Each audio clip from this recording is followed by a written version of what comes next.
கிறிஸ்துவில் பிரியமானவர்களே, என் அன்பு சகோதர சகோதரிகளே, இரட்சகரும் மீட்பருமாம் இயேசு கிறிஸ்துவின் நாமத்தில் உங்களை அன்போடு கூட வாழ்த்துகின்றேன்.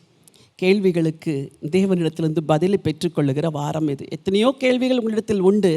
அவைகளுக்கு எப்படி பதிலை பெற்றுக்கொள்வது என்று இந்த வாரமெல்லாம் நாம் கற்றுக்கொண்டோம். இன்றைக்கும் வேதத்திலிருந்து ஒரு வசனத்தை வாசிக்க விரும்புகிறேன். மத்தேயு எழுதின சுவிசேஷம் 16ஆம் அதிகாரம் 26வது வசனம்.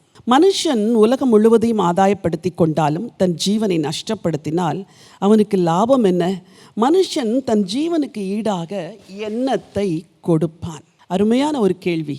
ஆண்டவர் இயேசு கேட்ட கேள்வி.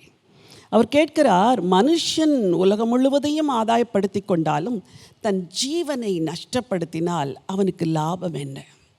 இன்றைக்கு மனிதர்கள் பல காரியங்களை ஆதாயப்படுத்தும்படிக்கு ஓடுகிறார்கள், உழைக்கிறார்கள். ஒரு மாணவன் நல்ல மதிப்பெண்களை பெறும்படிக்கு 14 ஆண்டுகள் பள்ளியிலே படிக்கிறான். படித்து முடித்த பிறகு நல்ல மதிப்பெண்களை பெற்று நல்ல கல்லூரியில் சேர்கிறான். நல்ல வேலை கிடைக்கிறது, திருமணமாகிறது, சம்பளம் கிடைக்கிறது, வீட்டை கட்டுகிறார்கள், வாழுகிறார்கள், அனுபவிக்கிறார்கள். முடிவிலே ஒரு நாள் இந்த பூமியை விட்டு கடந்து போகிறான். இதுதான் மனித வாழ்வின் இயல்பு. சரி, 14 ஆண்டு பள்ளி படிப்பு, அதை அடுத்து ஒரு 6 ஆண்டுகளோ 7 ஆண்டுகளோ கல்லூரி படிப்பு, அதை அடுத்து பல ஆண்டுகள் வேலை, வருமானம், முடிவிலே ஒரு நாள் கல்லறையில் அடக்கம். இதுதான் வாழ்வா? இதற்குத்தான் மனிதர்கள் வாழுகிறார்களா? இல்லை, இதைவிட மேலான ஒரு வாழ்க்கை இருக்கிறது என்பதை ஆண்டவர் இங்கே சுட்டி காட்டுகிறார். வசனம் சொல்கிறது, மனிதன் உலகம் முழுவதையும் ஆதாயப்படுத்தி கொண்டாலும் தன் ஜீவனை நஷ்டப்படுத்தினால் அவனுக்கு லாபம் என்ன? எல்லாவற்றையும் ஆதாயப்படுத்துகிறார்களே, அவர்கள் இந்த பூமியில் இன்னும் ஒரு 50 ஆண்டுகள் வாழுவதற்கு ஏதாவது வழி இருக்கிறதா? 70 வயது 80 வயதிலே ஒரு மனிதன் பூமியை விட்டு போய்த்தான் ஆக வேண்டும். அவர்கள் பல கோடி சம்பாதித்திருக்கலாம், ஆனால் இன்னும் ஒரு 30 வருஷம் இந்த ஜீவனை பூமியிலே வைக்க முடியாது, காப்பாற்ற முடியாது. இதைவிட மேலான ஒன்று, மனுஷனுடைய மரணத்திற்கு பிறகு ஒரு நித்தியமான பரலோகம் உண்டு என்று வேதம் சொல்கிறது. மனிதன் பூமியிலே வாழும் பொழுது எல்லாவற்றையும் பூமியிலே சம்பாதிக்கிறான். ஆனால் அந்த பரலோகத்தை சம்பாதிப்பதற்கும் பரலோகம் சென்று சேருவதற்கும் எவரும் முயற்சி எடுப்பதில்லை. கிறிஸ்து அதைத்தான் இங்கே வலியுறுத்துகிறார். நீ எல்லாவற்றையும் ஆதாயப்படுத்தினாய் மகனே, எல்லாவற்றையும் சம்பாதித்தாய் மகளே, ஆனால் அந்த நித்திய ஜீவனை இழந்து போனால் உனக்கு என்ன லாபம்? அந்த பரலோக வாழ்வை இழந்து போனால் உனக்கு என்ன லாபம்? இன்றைக்கு ஆண்டவர் உங்களோடு கூட பேசுகிறார். உலகத்தில் 1000 சம்பாதித்திருக்கலாம், 1000 மேன்மை உள்ள நிலைமையில் நீங்கள் இருக்கலாம். ஆனால் இந்த பூமியில் கண்ணை மூடின பிறகு நீங்கள் எங்கு செல்ல போகிறீர்கள் என்பதை யோசிக்காமலே பூமியில் வாழ்வீர்கள் என்றால் உங்கள் வாழ்க்கை நஷ்டமான வாழ்க்கை. வெளிதேச பயணத்திற்கு செல்கிறோம், என்றைக்கு போவோம், எத்தனை நாட்கள் இருப்போம், எங்கே தங்குவோம், டிக்கெட் எப்படி போட வேண்டும் எல்லாம் செய்துவிட்டு திரும்பி வருவதற்கும் வழிப்பயணத்தை நாம் புக் பண்ணுகிறோம். ஏன் தெரியுமா?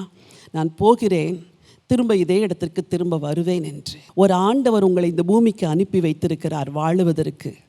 இந்த பூமியின் வாழ்க்கை முடிந்த பிறகு நீங்கள் மீண்டும் அவரிடத்தில் போவதற்கு உங்களை ஆயத்தப்படுத்தவில்லை என்றால் புவி வாழ்வு வீணானதாய் மாறிவிடும்.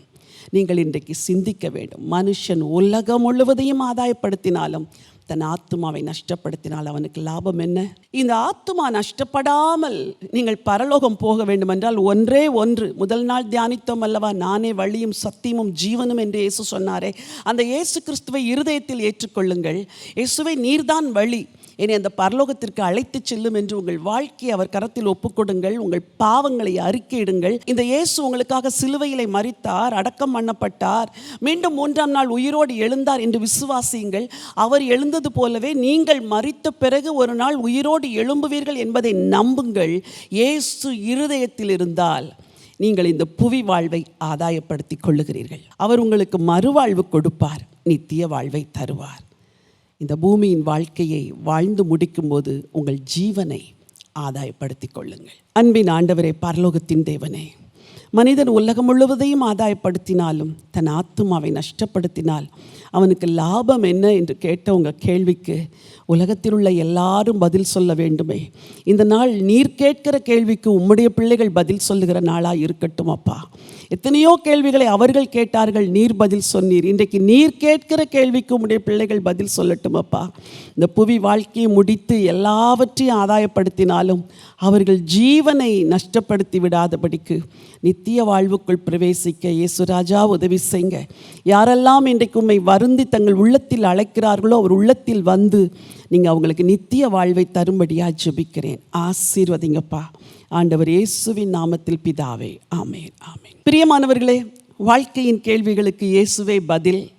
ஆண்டவர் இயேசு கேட்ட கடைசி கேள்விக்கு நீங்கள் தான் பதில் சொல்ல வேண்டும். நல்ல தீர்மானம் எடுங்கள், நித்திய வாழ்வை பெற்றுக்கொள்ளுங்கள். இந்த நினைவோடு இந்த நாளை துவங்குங்கள். இந்த நாள் ஒரு வெற்றியின் நாள். God bless you.